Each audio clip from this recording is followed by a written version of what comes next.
In the small towns of Texarkana, Texas, and surrounding areas, a wave of terror swept through the communities in 1946. A series of brutal murders would take place over several weeks, leaving investigators baffled and the public gripped with fear. The victims were young couples, usually parked in secluded areas, who would be ambushed by gunmen firing multiple shots from close range. The killers seemed to strike without warning, leaving behind little evidence and no clear motive for the attacks. As the body count rose, the public's anxiety grew, with many speculating about the identity of the killer and their possible connections to the local community. Despite the efforts of local law enforcement and the FBI, the Phantom Killer remained elusive, leaving behind a trail of unanswered questions and unfulfilled leads. In the late 1940s, a wave of terror swept through the small cities of Texarkana and surrounding areas in Texas. A series of brutal murders took place over several weeks, with victims ranging from teenagers to middle-aged men. The killings were marked by a peculiar modus operandi, with the perpetrator targeting lone individuals and shooting them multiple times at close range. As the body count rose, local residents were gripped by fear, with many staying indoors after dark, waiting for news of the next victim. The authorities were baffled, struggling to identify a motive or suspect behind these heinous crimes, which came to be known as the Phantom Killer murders.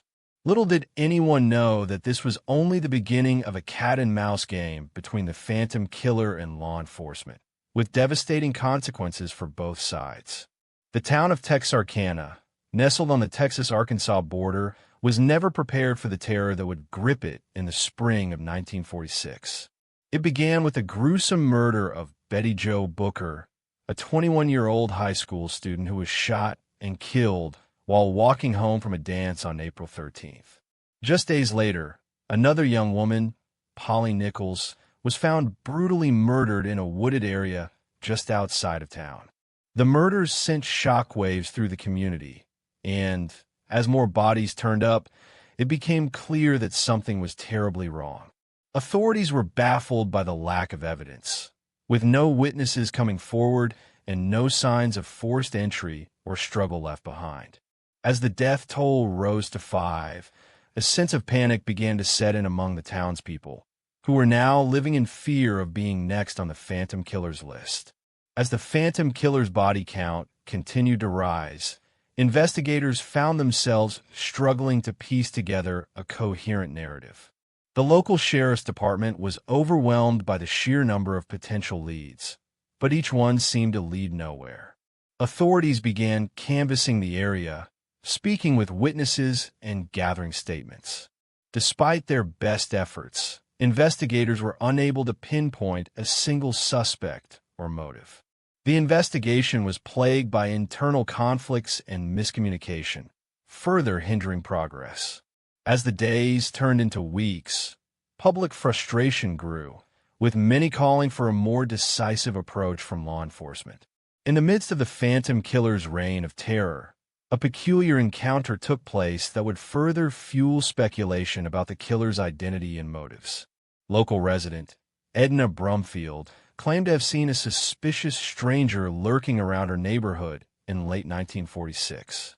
According to Brumfield's account, the stranger was described as tall and thin, with piercing eyes that seemed to bore into her very soul.